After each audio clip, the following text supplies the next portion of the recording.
இன்றைய தினம் ராமநாதபுரம் மாவட்டத்தில் திராவிட முன்னேற்ற கழகத்துடைய மூத்த முன்னோடியாக விளங்குகின்ற எங்கள் குடும்பத்திற்கு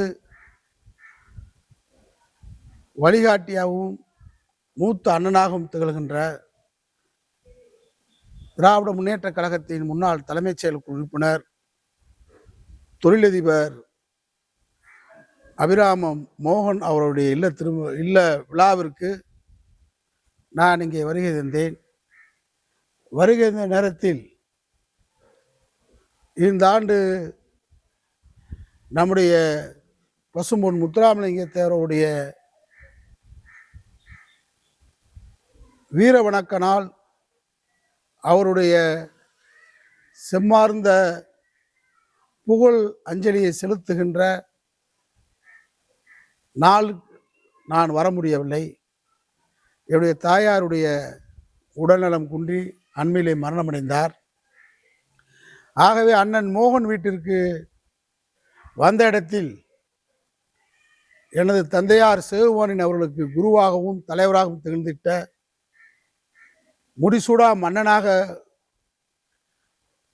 வாழ்ந்திட்ட நம்முடைய சுதந்திர போராட்ட வீரர் பசும்பொன் முத்துராமலிங்கத்தர் அவர்கள் வாழ்ந்த இந்த இடத்திற்கு வருகின்ற பொழுது என்னை அறியாமலே ஒரு மெய்சிலிருப்பும் ஒரு விதமான பின்னோக்கி பல மலர் நினைவுகளை நினைக்கின்ற ஒரு தருணத்தை உணர்கின்றேன். உலகம் முழுவதும் இடதுசாரி சிந்தனையாளர்கள் வாழ்க்கை முழுவதும் போராட்டமாகத்தான் வாழ்ந்திருக்கிறார்கள்.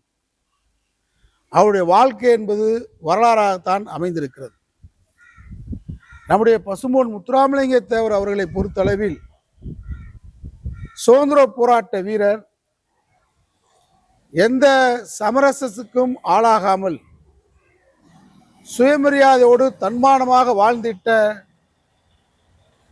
தேவர் திருமகனார். சுதந்திரத்துக்கு பின்பாக இந்த நாடை கட்டமைப்பதில் எந்த விதமான கொள்கை சமரசம் இல்லாமல் போராடிய ஒரு மாவீரர் தான் நம்முடைய பசும்பொன் முத்துராமலிங்க தேவர் அவர்கள் ஆவார்கள்.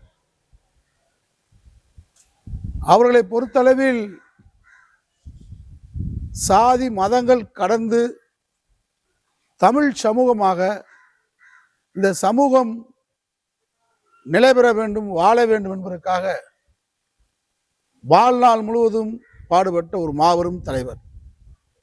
நாடாளுமன்றத்திலும் சட்டமன்றத்திலும் தமிழ்நாட்டுடைய அத்தனை பிரச்சனைக்காக குரல் எழுப்பியிருக்கிறார். தமிழ்நாட்டிலே இருமொழி கொள்கை தான் வர வேண்டும் என்று பேசியிருக்கிறார். தமிழ்நாட்டுக்கு தமிழ்நாடு என்று பெயர் வைக்கணும் என்று பேசியிருக்கிறார். விவசாய கூலி தொழிலாளர்களுக்காக கூலி நிர்ணய சட்டம் வர வேண்டும் என்று பேசுகிறார். இன்றைக்கு பேசுகிறார்கள் பல்வேறு பேர். ஆனால் அடக்கப்பட்ட, ஒடுக்கப்பட்ட, தாழ்த்தப்பட்ட மக்களுக்கு பாதுகாப்பான சட்டம் வர வேண்டும் என்று அன்றைக்கு பேசிய தலைவர் நம்முடைய பசும்பொன் தேவர் அவர்கள். அவருடைய தியாகம் என்பது, அவருடைய உழைப்பு என்பது, அவர் நாட்டுக்காக அர்ப்பணித்தது என்பது அளவிட முடியாது, கடலை விட பெரியது. ஆனால் அவரை ஒரு குறுகிய வட்டத்துக்குள், ஒரு சாதிய வட்டத்துக்குள் அடைப்பதற்கு பல்வேறு சதிகள் அவர் வாழ்ந்த காலத்திலிருந்து இன்றைக்கு மறைந்த வரைக்கும் அவர் பெரும் தலைவராக உருவெடுக்க வேண்டியவரை ஒரு சாதிய வட்டத்துக்குள் அடைத்து அவரை ஒரு குறுகிய தலைவராக ஆக்குவதற்கான வலதுசாரிகளுடைய முயற்சி தொடர்ந்து நடந்துகிட்டு இருக்கு. வரலாற்று பிழை இது. அதை போன்றுதான் இந்துத்துவா, அவர் மறைந்து எத்தனை ஆண்டுகள் ஆயிடுச்சு, அவரை ஒரு இந்துத்துவவாதியாக இன்றைக்கு அவரை சித்தரிப்பதற்கான பல்வேறு முயற்சிகள் நடைபெற்று தான் வருகிறது. அதை அவரை அறிந்தவர்கள், அவர் வரலாற்றை தெரிந்தவர்கள், எங்கள் தந்தையார் எல்லாம் அவரோடு இதே பசும்பொனுக்கு தான் நினைத்து பார்த்தேன். இதே உசுலம்பட்டி பகுதியிலிருந்து இந்த பசும்பொனுக்கு இன்னைக்கே இப்படி இருக்கு, சுற்றி கருவள மரமாக இருக்கு. எங்கள் அப்பாலாம் அந்த காலத்திலிருந்து அங்கே வந்து இங்கே வந்து பார்த்துட்டு புளிச்சூளம் போயிட்டு தேவர் எங்கெங்க அந்த 46 கிராமத்தில் இருந்தாலும் அத்தனை பகுதிக்கும் என் தந்தையாரெல்லாம் கூட போயிட்டு வந்திருக்காரு. அப்போ அவங்க உணர்வுகள், அவங்களுடைய சிந்தனைகள் உயர்ந்த சிந்தனையோடு தேவர் அவர்கள் இந்த சமூகத்துக்கு தன்னை அர்ப்பணித்த ஒரு மாபெரும் தலைவர். இடதுசாரிகளை பொறுத்தளவில் இடதுசாரி சிந்தனையாளராக, ஒரு முற்போக்கு சிந்தனையாளராக இந்த மக்களுக்கு தன்னை அர்ப்பணித்த தலைவர்களையெல்லாம் வரலாற்று பிழையாக சித்தரிப்பதற்கு இந்துத்துவ சக்திகள், குறிப்பாக வகுப்புவாத சனாதன பாரதிய ஜனதா சக்தி முயல்வதை நாம் அனுமதிக்க கூடாது. இன்னைக்கு தேர்தல் நடக்க போகுது. இந்த தேர்தல் நீங்க பார்த்தீங்கன்னாக்கா, நாங்களாம் எந்த சமரசம் இன்றி வகுப்புவாத சனாதன சக்தி பாஜகவை வீழ்த்துவதற்காக திராவிட முன்னேற்ற கழக கூட்டணியில நாங்க ஆதரவுன்னு சொல்றோம். நம்முடைய தொல் திருமாவளவன் அவர்கள் இன்னைக்கு தமிழ்நாட்டில் இருக்கிற கட்சிகள்ல அவங்க கட்சி தான் திமுக கூட்டணியில சித்தாந்த ரீதியாக இருக்கக்கூடிய இளைஞர்கள் இருக்கக்கூடிய அமைப்பு அவங்க அமைப்பு தான், சிறுத்தைகள் தான். அதுக்கு அடுத்தா மற்ற கட்சியை நாம் மதிப்பிட முடியும்.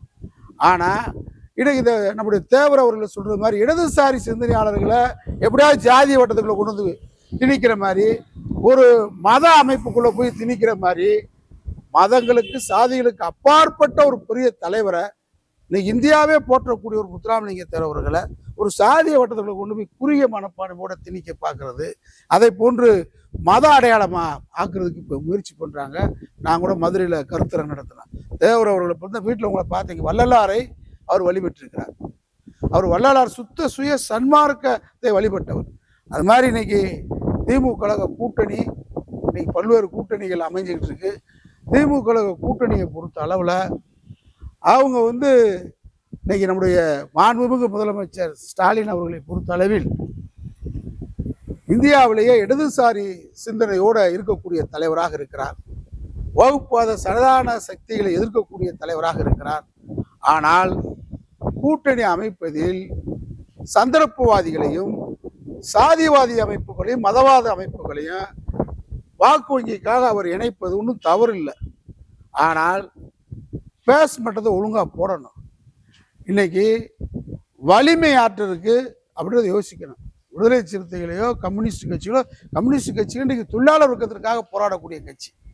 பல்வேறு வர்க்க போராட்டத்தில் தொழிலாளர் வர்க்கத்திற்காக இன்னைக்கு போராடி இருக்கக்கூடிய கட்சி கம்யூனிஸ்ட் கட்சி. அவங்கள நம்ம மதிக்க வேண்டிய இடத்துல மதிக்கணும். அதை போன்று சிறுத்தைகள் அவங்கள இன்னைக்கு சித்தாந்த ரீதியாக வளர்ந்து வர்றாங்க, தமிழ்நாடு கூட இருக்கிறாங்க. அந்த அமைப்புகளுக்கும் நம்ம உரிய மரியாதை கொடுக்கணும். அதே போன்று எங்களை போன்றவர்கள்லாம் கடந்த 7 ஆண்டுகளாக எந்த பிரதிபலனும் இல்லாமல் திராவிட முன்னேற்ற கழகத்தை நாங்கள் ஆதரிக்கிற ஒரே புள்ளி பாஜக என்கின்ற இந்த சங்கி அமைப்பை, சனாதன அமைப்பை வீழ்த்துவதற்கு திமுக கழகம் தளபதி ஸ்டாலின் அவர்களும் இன்னைக்கு முன்னணியில் இருக்கிறார் இந்தியாவில். அது மாறுபட்ட கருத்து இல்லை. அதற்காக வலுவாக நம்ம ஆதரிக்கிறோம். அப்படி ஆதரிக்கிற நேரத்தில் புதுசாக வரலாம், புது வெள்ளம் பழைய வெள்ளத்தை அடிச்சுட்டு போயிடக்கூடாது. அதனால சித்தாந்த ரீதியாக இருக்கிறவங்கள காலங்காலமாக இடதுசாரி சிந்தனையாளர் முத்துராமலிங்கத்தவர் போன்றவங்களை எப்படி வரலாற்றில் அடையாளம் தெரியாமல் ஆக்கிற பாசிச சனாதன சக்தியில் முயற்சி பண்ணுறாங்களோ, அது மாதிரி நீங்கள் இப்போ இடதுசாரிகளாக இருந்தவங்களை ஆதரிக்கிறவங்கள உங்களை தவிர வேறு யார் அடையாளம் காட்ட முடியும், அங்கீகரிக்க முடியும்?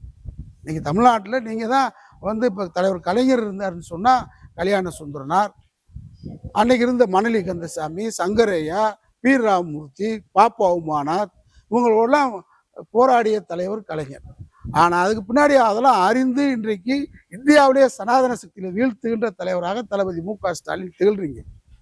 அதில் மாறுபட்ட கருத்து இல்லை. அதே நேரத்தில் உங்களுக்காக எந்த பிரதிபலனும் எதிர்பார்க்காம இப்போ நீங்கள் ஆதரித்தாலும் அங்கீகரிக்காட்டினாலும் நாங்கள் ஒரு புள்ளியில் இணைகிறோம்.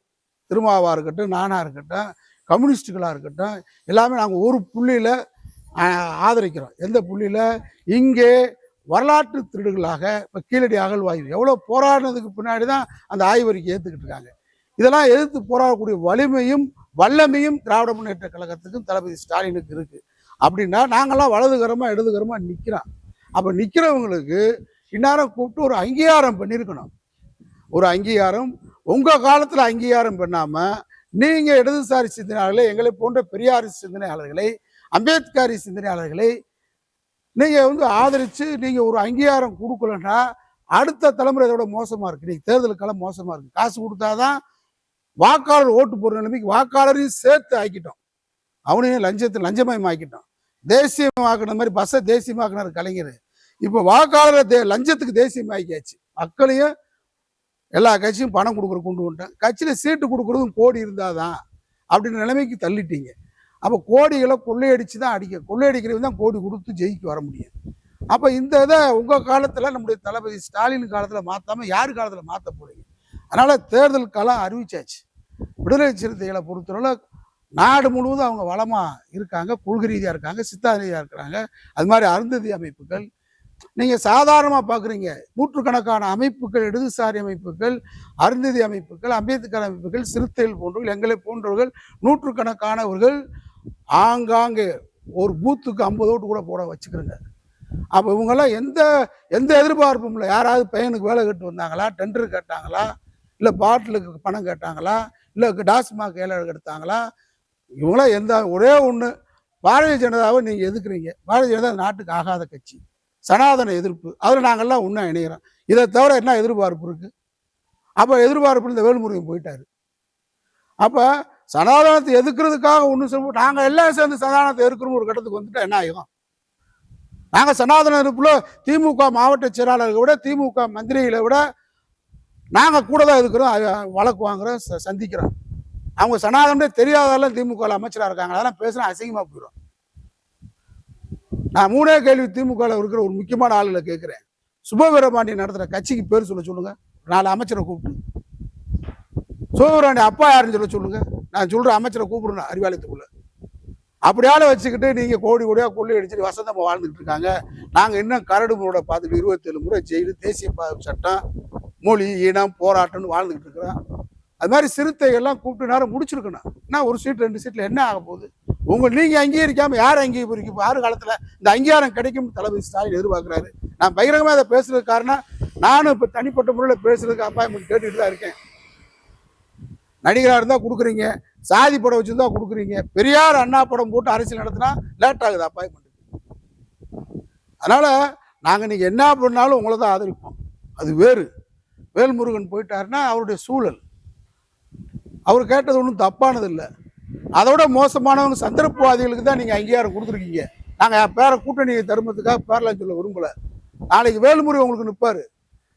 சனாதனத்தால் திமுக அரசுக்கும் திராவிட முன்னேற்ற குழுக்கு ஆபத்துனால் வேல்முருகன் வருவார், திரும்ப வருவார், பசும்பொன் பாண்டி நிற்பேன். நீங்க இன்னைக்கு சீட்டு கொடுத்தா அறிவாலயத்தில் அங்கீகரிச்சிருக்கீங்க பாருங்க, அலங்கரிக்கிறீங்க பாருங்க அறிவாலயத்தை, வலதுசாரிகளை சந்தர்ப்பவாதிகளை இவங்க நிற்பாங்களான்னு யோசிச்சு பாருங்க.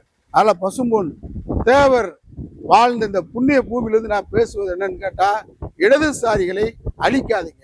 அதுவும் தளபதி ஸ்டாலின் காலத்துல தான் இடதுசாரிகள் வளமா இருக்கணும், அம்பேத்கரிஸ்ட் வளமா இருக்கணும். வரலாற்றை அழிக்கிற கூட்டம் தமிழ்நாட்டில் நுழைய பார்க்குது. இந்த சனாதன கூட்டத்தை வீழ்த்துவதற்கு பசும்பொன் தேவர் நினைவிடத்திலிருந்து சபதம் எடுக்கிறேன்.